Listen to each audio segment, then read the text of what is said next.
Hello and welcome guys, welcome back once again to the next class. Last video में कुछ transaction से related terminology को हमने सीखा था, जनरल एंट्रीज को सीखा था, कुछ कॉन्सेप्चुअल जिसमें डेप्रिसिएशन शामिल था, इंटरेस्ट ऑन कैपिटल शामिल था, बैड डेट्स था, bad debts recovered, interest on drawing. आज उनका इम्प्लीमेंटेशन प्रैक्टिकल क्वेश्चंस को लेकर हम करते हैं। क्वेश्चन नंबर 16 ऑनवर्ड से स्टार्ट करते हैं बच्चों। तो यदि अभी तक आपने पीछे की क्लासेस नहीं देखी हैं तो उन्हें जाकर देख लीजिए, फटाफट से लौट कर आइए, आगे की क्लास को जर्नी को स्टार्ट कीजिए। फ्री ऑफ क्लास हमारी लेक्चर चल रहे हैं, दोस्तों के साथ शेयर कर दीजिए। फटाफट से चलते हैं स्क्रीन पर। राधे राधे।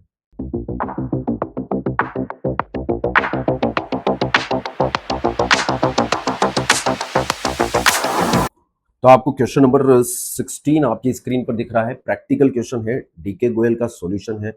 पेज नंबर आप देख सकते हैं यहाँ पर 9.68। ठीक है, लेटेस्ट सेशन की बुक है। इसका क्वेश्चन नंबर 16 हम स्टार्ट करने जा रहे हैं। पढ़ते हैं इस क्वेश्चन को साथ में।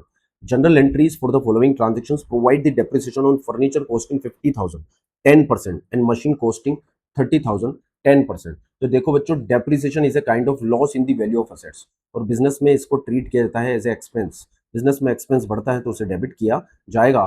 50,000 का 10% हो जाएगा 5,000 और मशीन पर 3 लाख का 10% हो जाएगा 30,000। तो बच्चों टोटल डेप्रिसिएशन कितना हो गया? 30,000 प्लस 5,000, 35,000 का डेप्रिसिएशन हो गया। तो डेप्रिसिएशन अकाउंट डेबिट हो जाएगा 35,000 से।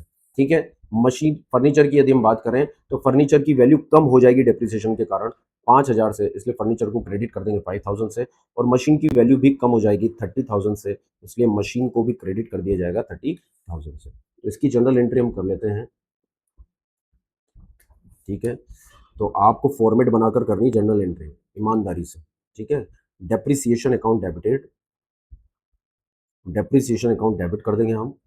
टोटल 35,000 का बिजनेस में एक्सपेंस हो गया है, इसलिए debited with the name of that expense. और बच्चों इसमें फर्नीचर कम कितने से हुआ है?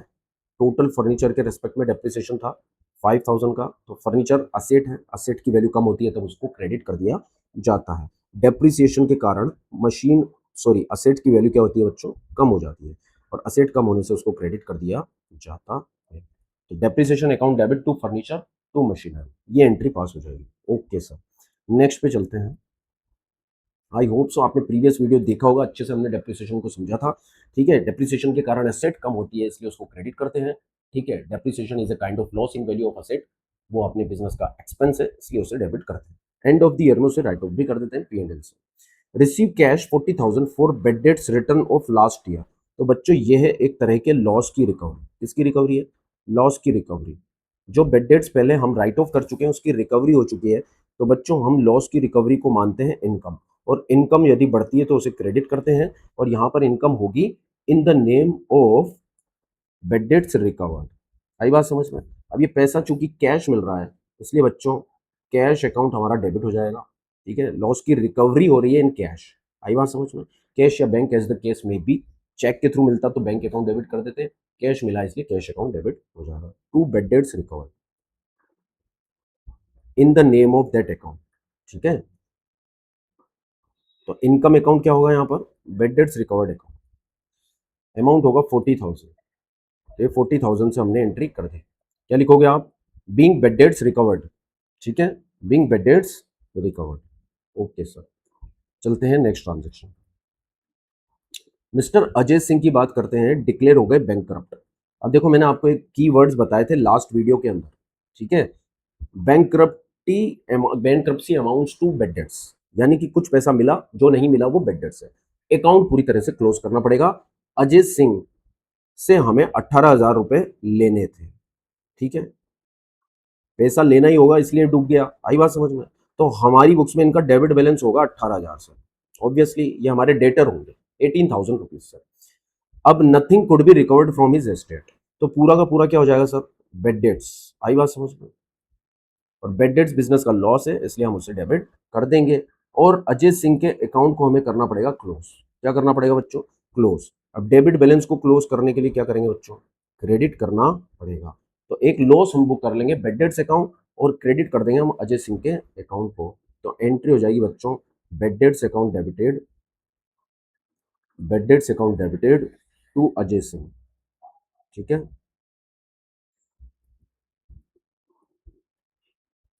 अजय सिंह को क्या कर दिया हमने, डेबिट बैलेंस था, क्लोज कर दिया। क्यों क्लोज कर दिया?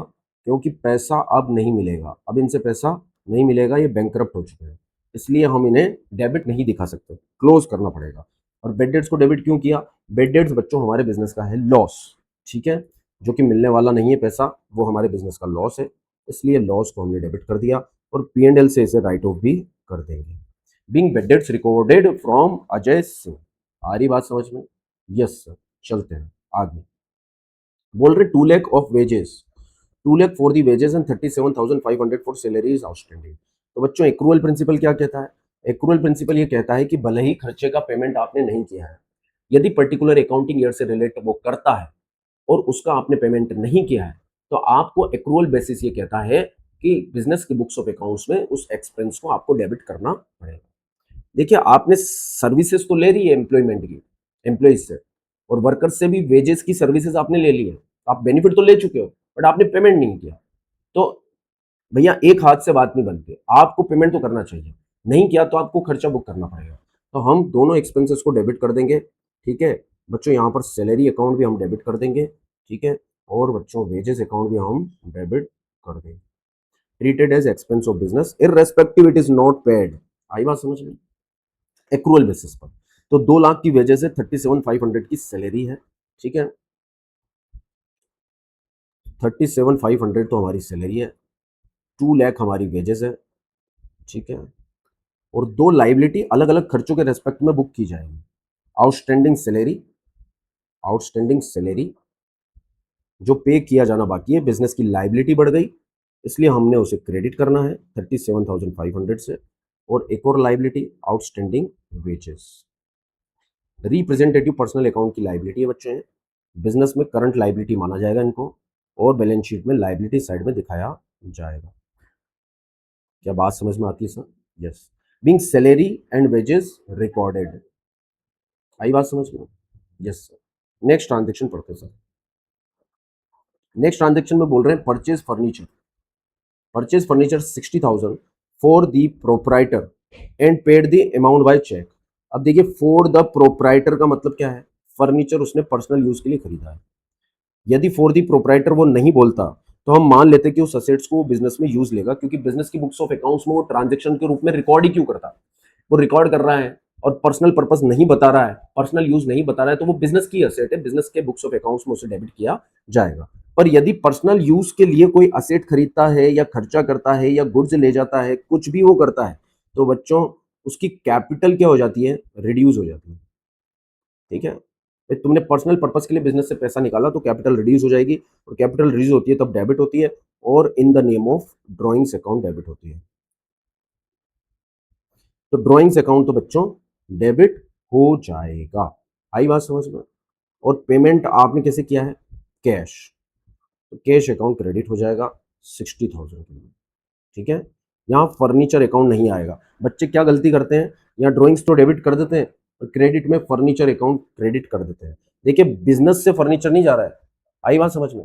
उसने दुकान से फर्नीचर परचेस किया है, उसका पेमेंट उसने बिजनेस से किया है, तो बच्चों बिजनेस से तो कैश ही जा रहा है, इसलिए कैश अकाउंट क्रेडिट होगा। आ रही बात समझ में? ठीक है। और पैसा चूंकि बिजनेस से गया है इसलिए कैपिटल कम हो जाएगी, हमारी लाइबिलिटी हम ओनर के टुवर्ड्स कम कर देंगे। लाइबिलिटी कम होती है तब डेबिट होती है, कैपिटल कम होती है तब डेबिट होती है, but in the name of drawings account वो डेबिट होती है। एंट्री हो जाएगी drawings account debited to cash account. I hope so बात समझ में आ गई होगी। नेक्स्ट चलते हैं।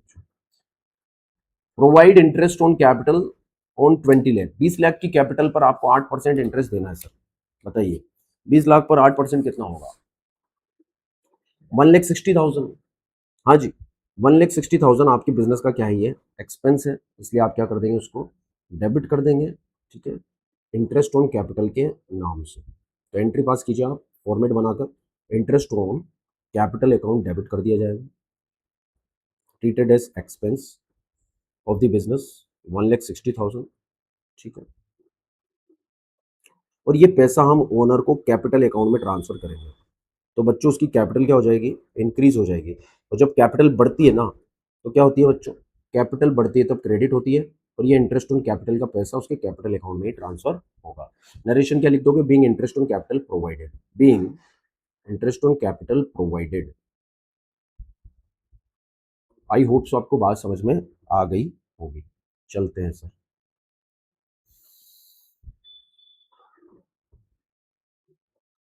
नेक्स्ट,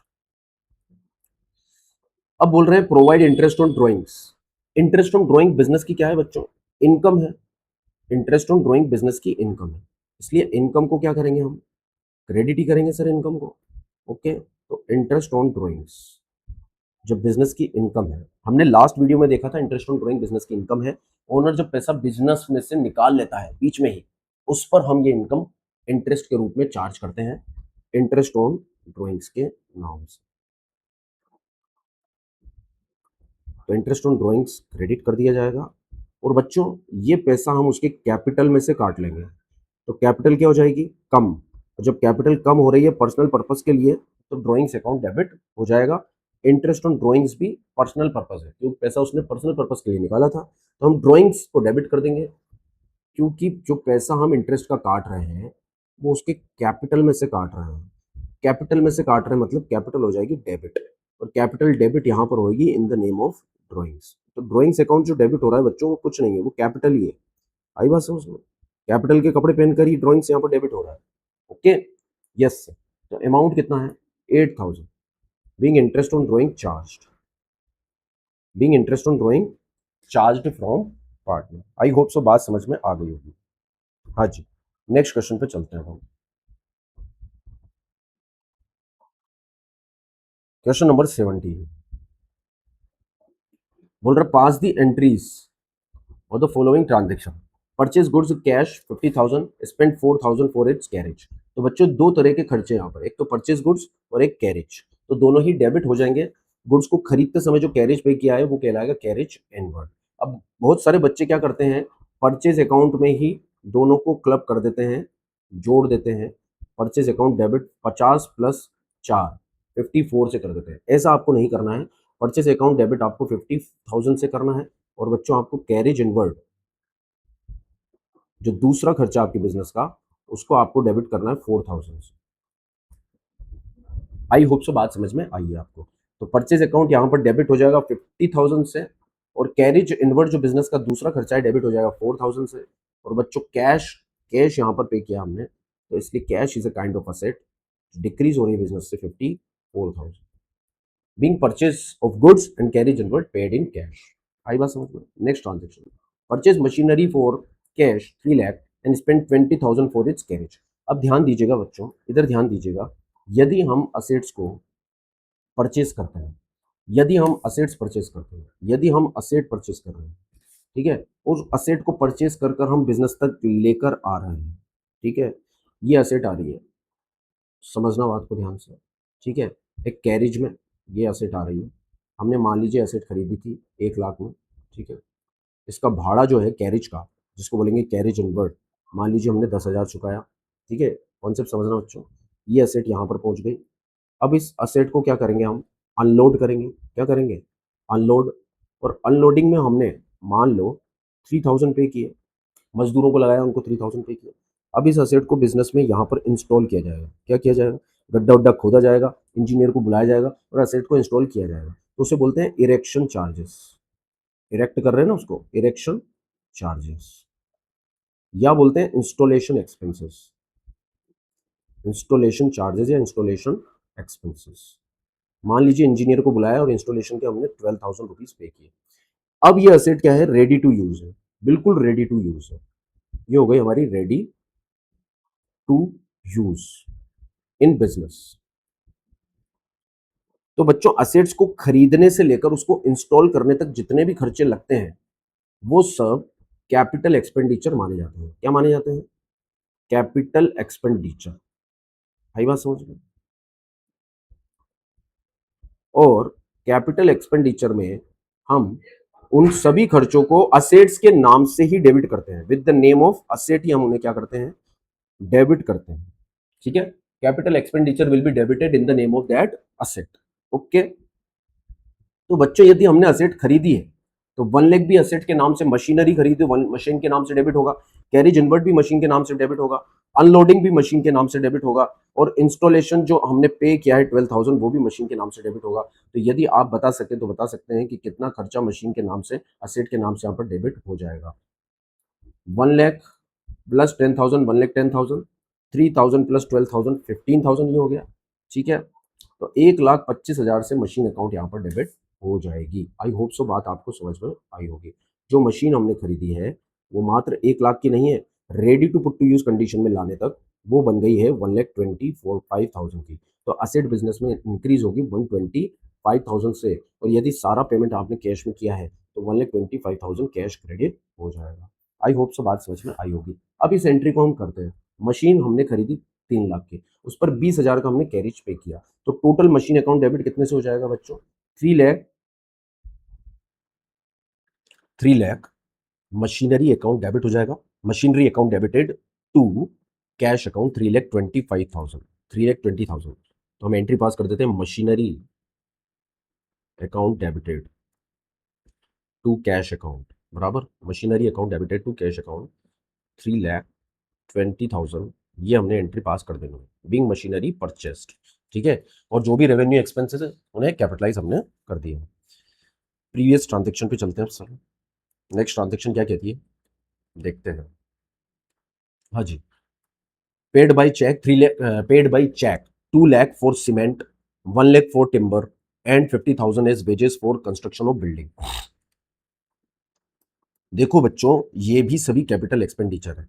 यदि आप कोई एक असेट क्रिएट कर रहे हो, है ना, एक बिल्डिंग को कंस्ट्रक्ट कर रहे हो, आप क्या कर रहे हो सर? आप एक बिल्डिंग का कंस्ट्रक्शन कर रहे हो, तो जब तक बिल्डिंग रेडी टू यूज नहीं हो जाती ना बिजनेस में, ready to use in business, ठीक है, जब तक building as a asset ready to use नहीं हो जाती बिजनेस में, तब तक उस असेट को क्रिएट करने में, उसको रेडी टू यूज कंडीशन में लाने के लिए जितने भी खर्चे किए गए हैं, जितने भी एक्सपेंसेस किए गए हैं, सब उस असेट की कॉस्ट में ही डेबिट होंगे, सब उस असेट की कॉस्ट में डेबिट होंगे, मतलब बिल्डिंग में डेबिट होंगे। यहां पर इस क्वेश्चन में आप देख सकते हैं कि सीमेंट का एक्सपेंडिचर हो गया, टिम्बर का एक्सपेंडिचर हो गया, जो भी वेजेस पे की गई है, या फिर जो भी लेबर चार्जेस, कंस्ट्रक्शन चार्जेस आपने पे किए हैं, each and everything will be capitalize, चाहे वो रेवेन्यू नेचर के हैं, पर वो असेट के कंस्ट्रक्शन से रिलेटेड है, असेट्स को रेडी टू यूज कंडीशन में लाने के लिए किए गए हैं, सभी कैपिटलाइज हो जाएंगे।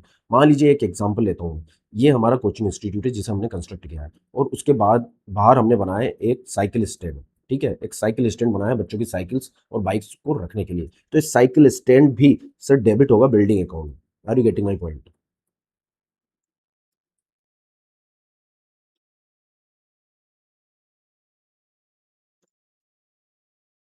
This will also be debited in the cost of building account.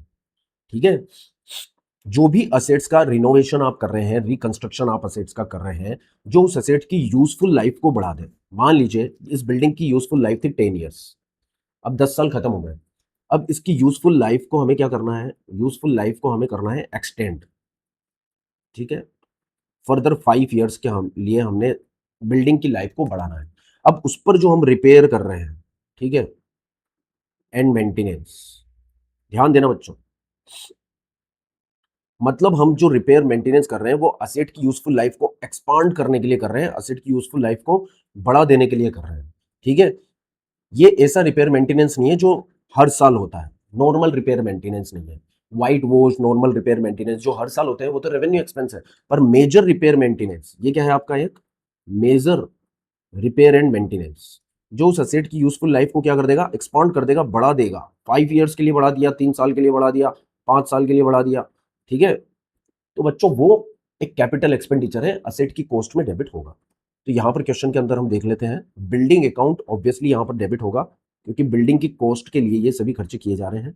2 lakh, 1 lakh and 50,000, तो 3,50,000 हो गया बिल्डिंग अकाउंट डेबिट। तो बिल्डिंग अकाउंट में हमें डेबिट कर देना है इसको, बिल्डिंग अकाउंट डेबिट 3,50,000, और चेक से यदि हमने पेमेंट किया है तो बैंक अकाउंट क्रेडिट, ये एंट्री यहां पर हो जाएगी। Are you getting my point? Next transaction पे चलते हैं बच्चों। ठीक है, नेक्स्ट ट्रांजेक्शन क्या कहती है? Purchase a old machinery. अब देखिए, यदि कोई असेट आपने पुरानी खरीदी है, ठीक है, 2 लाख रुपीज की, और उस पर कुछ खर्चे किए हैं आपने इमीडिएटली, पुरानी असेट्स को खरीदकर यदि कोई आप इमीडिएट एक्सपेंडिचर करते हो, चाहे वो रेवेन्यू नेचर के हैं, उस असेट की यूजफुल लाइफ को बढ़ाते हुए माने जाएंगे। मतलब ये माना जाएगा कि उस असेट की यूजफुल लाइफ को बढ़ाने के लिए किए गए हैं या फिर उस असेट्स को रेडी टू यूज कंडीशन में लाने के लिए किए गए हैं। तो भले ही आपने एक पुरानी मशीन खरीदी, भले ही आपने एक पुरानी मशीन खरीदी, ये आपने खरीदी एक ओल्ड मशीन, ठीक है, और इस पर आपने जो भी एक्सपेंसेस किए हैं, पुरानी असेट्स पर जो भी एक्सपेंसेस किए हैं, उस असेट्स को रेडी टू यूज कंडीशन में लाने के लिए ही किए जाते हैं। ठीक है, चाहे आप उस पर रिपेयर करो, मेंटेनेंस करो, जब तक वो उस पर खर्चे नहीं किए जाएंगे उसे बिजनेस में यूज नहीं किया जा सकता। मतलब उस असेट को यूजेबल नहीं बनाया जा सकता। अभी असेट पुरानी थी, हमारे बिजनेस में यूजेबल कब होगी? जब इस पर हम कुछ रिपेयर मेंटेनेंस करेंगे, कुछ खर्चे करेंगे। तो यहां पर भी हमने एक पुरानी मशीन खरीदी है बच्चों, पुरानी मशीन खरीदी है और उस पर हमने 25,000 के खर्चे किए हैं, 25,000 के एक्सपेंसेस इसलिए किए हैं इमीडिएट रिपेयर करने के लिए, ताकि हम उस एसेट को यूज ले सकें। तो मशीन अकाउंट डेबिट हो जाएगा आपका 2,25,000 से, और बिजनेस से कैश गया इसलिए कैश अकाउंट क्रेडिट हो जाएगा। बात समझ में आती है सर? यस सुन, यस सर। नेक्स्ट ट्रांजेक्शन पे चलते हैं। Paid 21,500 for repair some other machinery. अब देखो यहां पर ध्यान समझना, अदर मशीन मतलब यह है एक ओल्ड मशीन, ठीक है, पुरानी मशीन है, मतलब ये एक न्यू मशीन नहीं है। यदि नई मशीन पर मैं कुछ रिपेयर करता, इमीडिएट रिपेयर करता, नई मशीन पर यदि इमीडिएट रिपेयर करता, तो मैं उसे रेवेन्यू एक्सपेंस नहीं मानता, मैं उसे असेट की कॉस्ट में डेबिट कर देता, क्योंकि असेट्स को रेडी टू यूज कंडीशन में लाने के लिए वो रिपेयर माना जाता है। Are you getting my point? Ready to use is important. पुरानी एसेट खरीद कर इमीडिएट रिपेयर मेंटेनेंस कर रहे हो तो रेडी टू यूज कंडीशन में लाने के लिए किया गया खर्चा माना जाएगा, असेट की कॉस्ट में डेबिट होगा। असेट को यूजेबल बनाने के लिए किया गया खर्चा माना जाएगा, असेट की यूजफुल लाइफ को एक्सपांड करने वाला, बढ़ाने वाला खर्चा माना जाएगा। आई बात समझ में? पर यदि पुरानी असेट्स है, आपके पास असेट क्या है, जो असेट है बच्चों वो ओल्ड असेट है, this is old one asset, old machine मान लीजिए। अब देखिए पुरानी मशीन पर तो रिपेयर मेंटेनेंस हर साल ही होता ही नहीं होता है। तो जो पुरानी असेट पे आप रिपेयर मेंटेनेंस का खर्चा करते हैं वो उस असेट की यूजफुल लाइफ को मेंटेन करने के लिए किया जाता है ना, to maintain the life of the asset, not for the expansion of the life of that asset. उस असेट की यूजफुल लाइफ को एक्सपांड नहीं कर देगा, उस असेट की यूजफुल लाइफ को मेंटेन करेगा वो। एक साल तक चलाने के लिए, एक साल के बिजनेस के ऑपरेटिंग साइकिल में उस असेट्स को यूजेबल बनाए रखने के लिए, मेंटेनेबल बनाए रखने के लिए किया गया खर्चा माना जाएगा, जो हर साल होता है। आई बात समझ में? बार बार होता है, रेकरिंग नेचर का होता है। तो बच्चों वो एक रेवेन्यू एक्सपेंस है। क्या है बच्चों? ये रेवेन्यू एक्सपेंस। और रेवेन्यू एक्सपेंस हमेशा डेबिटेड होते हैं इन the name of that expense, मतलब कि डेबिट हो जाएगा ये रिपेयर एंड मेंटेनेंस के नाम से। Are you getting my point? Repair and maintenance account debit हो जाएगा। परंतु यदि ये असेट नहीं होती हमारे बिजनेस में, भले आपने ओल्ड खरीदी, पुरानी खरीदी, पर आपके लिए तो नहीं है, ये असेट आपके लिए तो नहीं है, सेकंड हैंड भले ही आपने खरीदी। अब उस पर जो आप रिपेयर एंड मेंटेनेंस कर रहे हो वो उस असेट की यूजफुल लाइफ को एक्सपांड कर देगा। आई बात समझ में? या फिर बिजनेस में यूजेबल बना देगा, इसीलिए उसे कैपिटल एक्सपेंडिचर माना जाता है और असेट की कॉस्ट में डेबिट किया जाएगा मशीन अकाउंट के नाम से।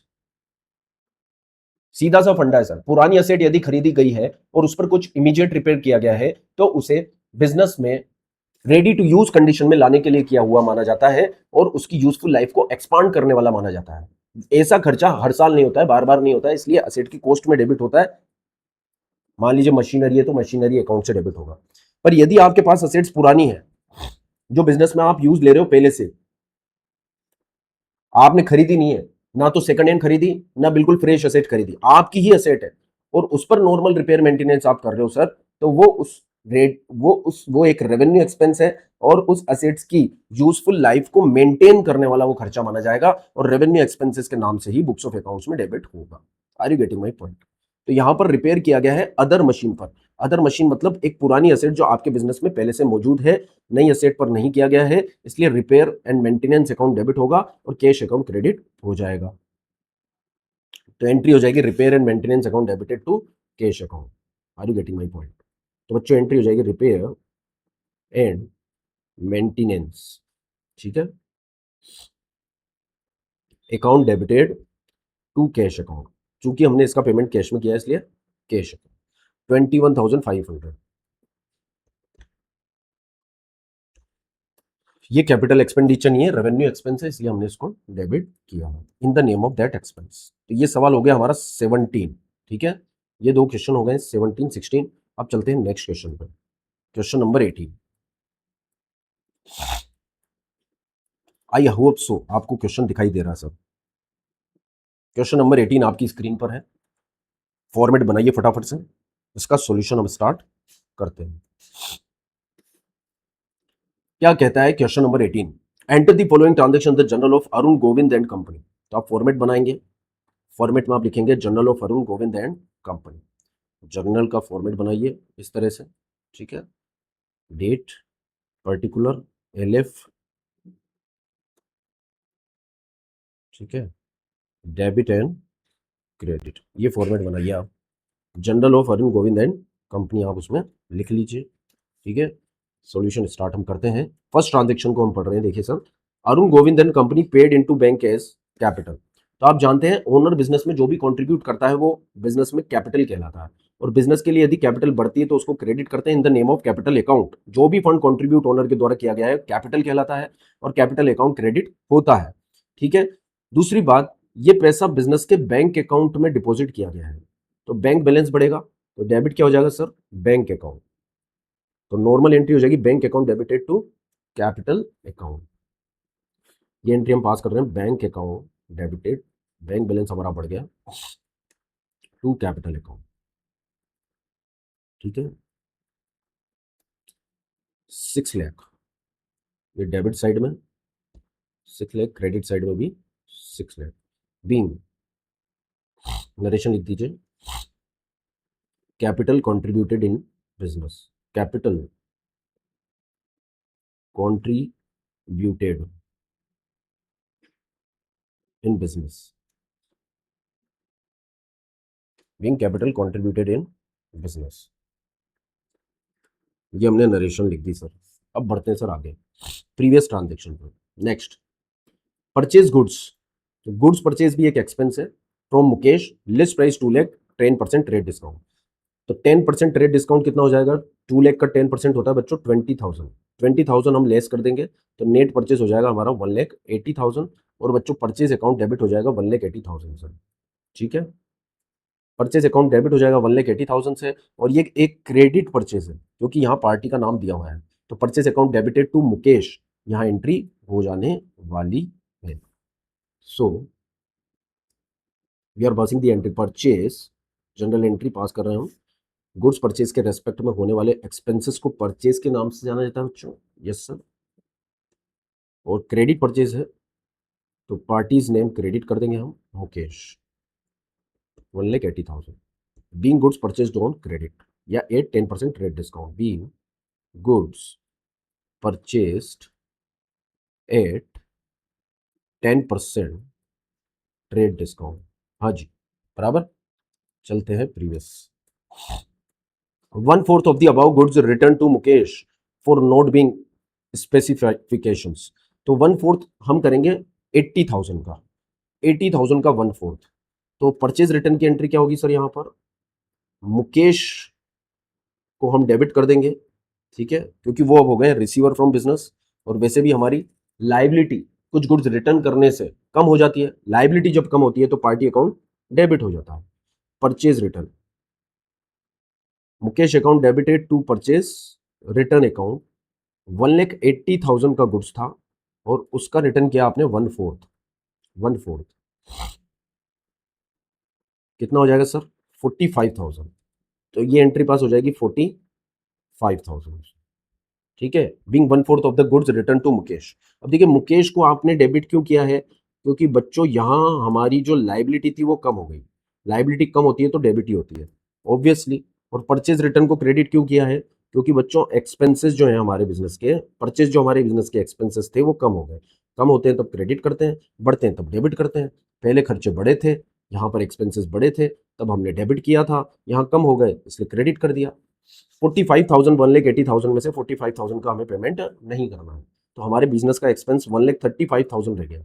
अब मुकेश का भी जो बैलेंस क्रेडिट था 1,80,000 से बच्चों, ठीक है। डेबिट हो चुका है 45,000 से, क्योंकि गुड्स हमने रिटर्न कर दिए हैं। तो नेट क्रेडिट बैलेंस की यदि मैं बात करूं मुकेश के रेस्पेक्ट में, हमें 1,35,000 की लाइबिलिटी बाकी है। ये हमारे बिजनेस की लाइबिलिटी है और लाइबिलिटी का क्रेडिट बैलेंस है। Are you getting my point? जब इसका पेमेंट कर देंगे इस अकाउंट को हम क्लोज कर देंगे। चलिए सर आगे बढ़ते हैं। 6 जून को हम चलते हैं। 6 जून को बोला जा रहा है issue a cheque to Mukesh for the amount due. जो भी अमाउंट ड्यू है, अमाउंट तो 1,35,000 ड्यू है sir, to him after deducting 2% cash discount. अब इसमें से वो 2% कैश डिस्काउंट हमें दे रहा है, हम पेमेंट कर रहे हैं तो हमें डिस्काउंट मिल रहा है। तो 2% यदि 1,35,000 का कैलकुलेट किया जाए, 1% तो ये होता है 1,350, ठीक है, 2% हो जाएगा 2,700। तो बच्चों 2,700 हमारे लिए हो गया डिस्काउंट रिसीव्ड। क्या हो गया बच्चों? Discount received.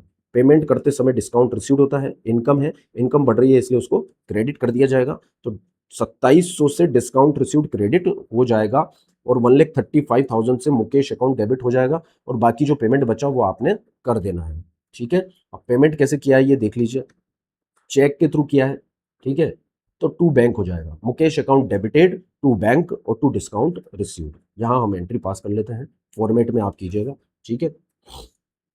मुकेश, आपने जो फॉर्मेट बना रखा है उसे एक्सटेंड कर लीजिएगा। मुकेश का जो क्रेडिट बैलेंस था बच्चों, उसे पे करते वक्त जो भी ड्यू हम पे कर रहे हैं, इसलिए उसे हम डेबिट कर देंगे। Mukesh account debited 1,35,000। मुकेश का अकाउंट यहां पर क्लोज हो जा रहा है टू बैंक अकाउंट, ठीक है। अब बैंक में कितना पेमेंट हम कर रहे हैं? 135 में से 2,700 का डिस्काउंट हमें मिल रहा है, बाकी हम पेमेंट कर रहे हैं। जो डिस्काउंट हमें मिल रहा है वो हमारी इनकम है और इनकम होने के नाते हम उसे क्रेडिट कर देंगे टू डिस्काउंट रिसीव 2,700। तो 1,35,000 माइनस 2,700 इज कम्स 132,300। 1,32,300 का हमने पेमेंट कर दिया। ये बैंक अकाउंट से हमारा पैसा चला गया to bank account 132,300 to discount receive 2,700 और मुकेशवा का अकाउंट जो है वो डेबिट हो गया 135,000। हाँ जी सर, बहुत simple. Being amount due to Mukesh is fully settled. चलते सर नेक्स्ट ट्रांजेक्शन। 7 जून की ट्रांजेक्शन क्या कहती है सर? Withdraw from bank 2,50,000 for office use. तो ऑफिस यूज मतलब, ऑफिस यूज का मतलब ये है सर, बिजनेस में आ रहा है कैश। कैश यदि बढ़ता है तो उसे हम डेबिट करेंगे, यानी कि 2,50,000 से हम कैश अकाउंट को डेबिट कर देंगे।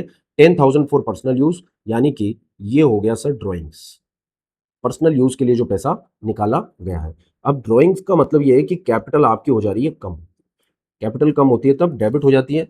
तो बच्चों 10,000 से ड्रॉइंग्स अकाउंट डेबिट हो जाएगा और दूसरी बात कहें 2,50,000 से कैश अकाउंट डेबिट हो जाएगा और बैंक अकाउंट क्रेडिट हो जाएगा 2,60,000 से। ओके सर, एंट्री पास कर लेते हैं। Cash account debit 2,50,000, drawings account debit, आप फॉर्मेट में कीजिएगा अपनी एंट्रीज, ठीक है। 10,000 डेबिट कॉलम में डेबिट और क्रेडिट कॉलम में क्रेडिट, और पैसा बैंक से कम हुआ है सर, इसका मतलब हमारी असेट कम हो गई।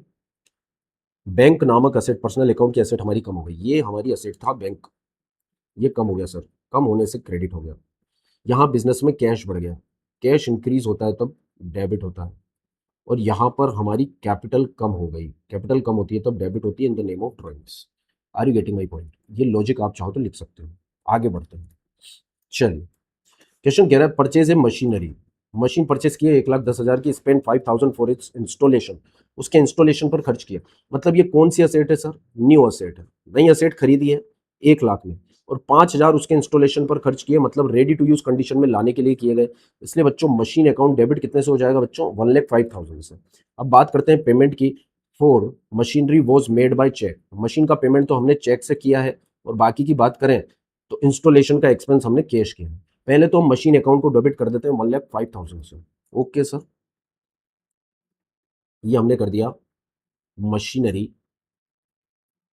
Account debited 1,05,000। अब इसमें दो खर्चे, 1,00,000 तो असेट का है बच्चों और 5,000 उसके इंस्टॉलेशन का, ठीक है। तो जो असेट का एक्सपेंस है वो आपने चेक से पे किया है, आई बात समझ में? ये देखो चेक से, और बाकी आपने कैश किया है, ठीक है। तो जो चेक से आपने पे किया है तो बैंक से आपका पैसा गया है 1 लाख, ठीक है। और इंस्टॉलेशन का जो ये खर्चा था वो आपने कैश पे किया है, तो आपकी असेट कम हुई है in the name of cash, that is 5000। Narration आप लिख ही दीजिएगा, being machinery purchased, being machinery purchased and installation expenses paid. आप लिख दीजिए and installation expenses paid in cash. आप चाहे नरेशन बढ़ा सकते हैं, चाहे आप कंसाइज कर सकते हैं। आगे बढ़े सर।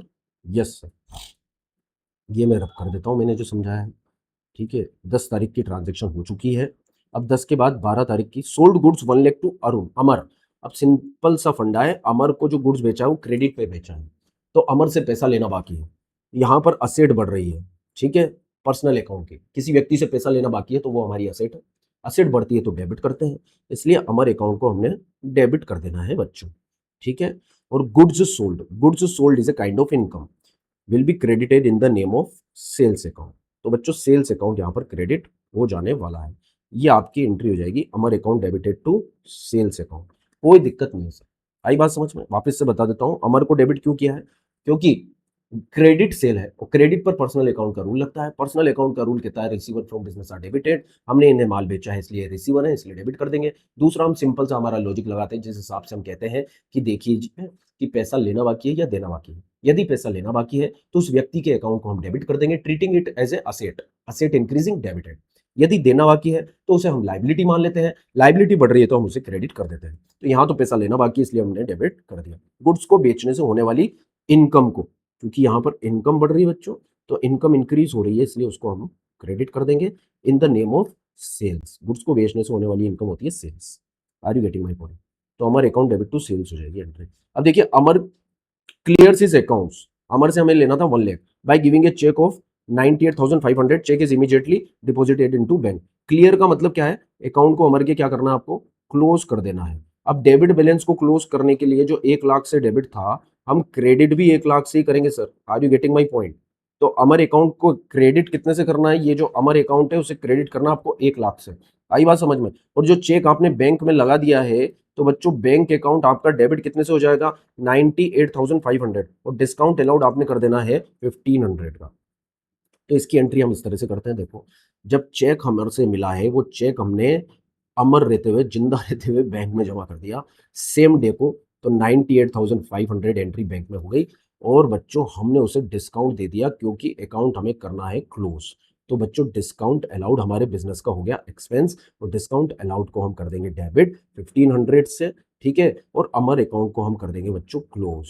अमर रहे, अमर का अकाउंट अमर रहे, अमर का अकाउंट अमर नहीं रहेगा, क्लोज हो जाएगा, ठीक है। बीइंग अमर अकाउंट, है ना, सेटल्ड, क्या कह देंगे हम, सेटल्ड एंड डिस्काउंट अलाउड। अमर का अकाउंट सेटल हो गया है और हमने उसे डिस्काउंट अलाउड कर दिया है। बात समझ में आती है क्या, राधे राधे। चलो नेक्स्ट ट्रांजेक्शन पे चलते हैं बच्चों। नेक्स्ट ट्रांजेक्शन क्या कह रहा है, बहुत सिंपल सवाल था सर ये। नेक्स्ट ट्रांजेक्शन है 15, वो बोलता है purchase stationery for personal use. अब भाई साहब जहां भी पर्सनल यूज हो गया तो वो तो बिजनेस की ड्राइंग्स हो गई, और ड्राइंग्स के कारण आपकी कैपिटल कम होती है, कैपिटल कम होती है इसलिए ड्राइंग्स अकाउंट डेबिट हो जाएगा 3000 से, और ऑफिस के लिए 5000। तो बच्चों स्टेशनरी का खर्चा डेबिट हो जाएगा। तो stationery account debited, drawings account debited, है ना। और इसके लिए पैसा खर्च हुआ है क्या, यहाँ पर कैश का इंडिकेशन है क्या, नहीं है, क्रेडिट का भी नहीं है, तो कैश ही मानना पड़ेगा। तो बच्चों सिंपली एंट्री हो जाएगी, drawings account debit 3000, stationery account debit 5000 to cash account. आप एंट्री पास कर लीजिए। तो बच्चों ड्राइंग्स हमारे बिजनेस का पर्सनल पर्पस के लिए जो स्टेशनरी हमने खरीदी। देखो बच्चों, भले ही आपने स्टेशनरी खरीदी, गुड्स खरीदे, आर्टिकल्स खरीदे, कुछ भी यदि घर चला गया ना आपके पर्सनल पर्पस के लिए, यदि वो हो गया तो ड्राइंग्स माना जाएगा, ठीक है। और स्टेशनरी जो बिजनेस में काम मिल रही है उसे हम बिजनेस का खर्चा मानेंगे। मतलब जो ऑफिस में आप काम में ले रहे हो, घर पर नहीं ले जा रहे हो, वो स्टेशनरी एक्सपेंसेस के नाम से डेबिट होगा, स्टेशनरी अकाउंट के नाम से डेबिट हो जाएगा, दैट इज 5000। तो ये हो गया 5000।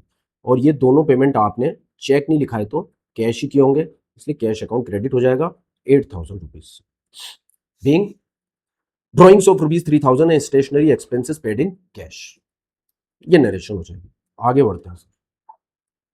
या फिर being stationery purchase for personal use 3,000 and for office use 5,000। ये नरेशन आप लिख सकते हैं। चलिए आगे बढ़ते हैं सर। 20 तारीख को 20 जून लैंड परचेज किया आपने 2 लाख की, 1% ब्रोकरेज पे किए।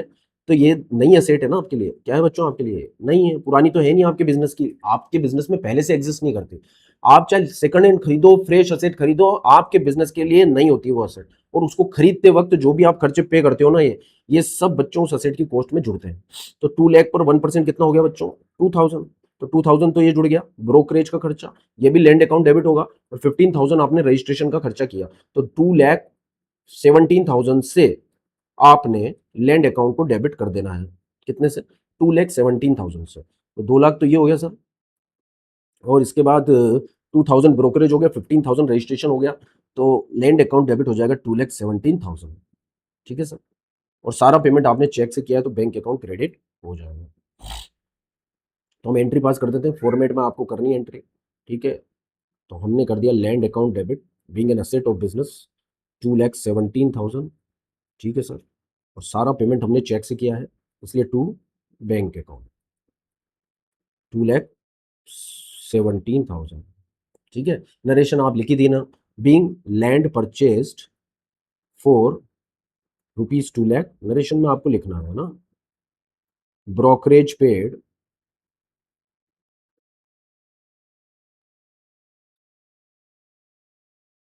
1% एंड 15,000 पेड फॉर रजिस्ट्रेशन। ये आप नरेशन लिख देंगे। चलो प्रीवियस पे चलते हैं। बोल रहा वेजेस ड्यू टू लैंडलॉर्ड, हमने किराए पर ले रखी थी, सॉरी लेबरर, लेबर को हमने वेजेस पे करनी है, ड्यू है, आउटस्टैंडिंग है। Salary due to clerk 30,000। तो दोनों ही एक्सपेंसेस हमारे बिजनेस के तो हैं, एक्रू हो चुके हैं, क्योंकि हमने एम्प्लॉयमेंट की सर्विसेज एम्प्लॉय से ले ली है, वर्कर्स से वर्किंग सर्विसेज हमने ले ली है। आई बात समझ में। तो खर्चा हमारी बुक्स में हमें डेबिट करना पड़ेगा। ठीक है। क्योंकि दोनों ही पेमेंट किए जा रहे बाकी है, इसलिए आउटस्टैंडिंग वेजेस और आउटस्टैंडिंग सैलरी क्रेडिट हो जाएगा। तो बच्चों एंट्री यहां पर हो जाएगी, ध्यान दीजिए। वेजेस अकाउंट डेबिटेड, या तो अलग अलग कर लीजिए, एक साथ कर लीजिए, कोई दिक्कत नहीं है। सैलरी अकाउंट डेबिटेड, ठीक है, टू आउटस्टैंडिंग वेजेस। अभी यदि आउटस्टैंडिंग अकाउंट है, लाइक करंट लाइबिलिटी, ये आपको अलग अलग नाम से लिखनी पड़ेगी, है ना। आउटस्टैंडिंग एक्सपेंसेस नहीं लिख सकते आप कंबाइंडली, दोनों को आपको अलग से दिखाना पड़ेगा। 20,000 और 30,000, ये 20 है, ये भी 20 है, ये 30 है, तो ये भी 30 है। नरेशन आप लिख दीजिएगा, being wages due and salary, being wages and salary outstanding recorded, outstanding wages and salary recorded, ऐसे लिख सकते हैं। Being outstanding wages and salary recorded, ऐसे भी आप लिख सकते हैं। ये क्वेश्चन हो गया सर आपका, आई बात समझ में। तो मेनली ये 4 क्वेश्चन हमने कवर किए हैं सर। कितने, 4 क्वेश्चन आज की क्लास में कवर कर लिए हमने, 15, 16, 17 एंड 18। 4-5 क्वेश्चन और नेक्स्ट क्लास में हम कवर कर लेंगे। 2-3 क्लासेस में इस चैप्टर को पैक कर देंगे। फिर हम जीएसटी अकाउंटिंग स्टार्ट करेंगे, कॉन्सेप्ट लर्निंग उस पर बिल्ड करेंगे, फिर उसके क्वेश्चंस करेंगे बच्चों। उसके बाद कैश बुक लेंगे, ईच एंड एवरी चैप्टर्स इस तरह से हम कवर करेंगे। If you do not yet subscribe, then please do subscribe and press the bell icon so that all the videos and each and every practical questions notifications will come to you on time, so that you will update yourselves with each and every concept and each and every practical question of the DK Goel। ये हमारा purpose है कि हर तरह से आपकी learning बनी रहे, updation बना रहे, कॉन्सेप्ट क्लियरिटी बनी रहे। मिलते हैं नेक्स्ट क्लास में। राधे राधे।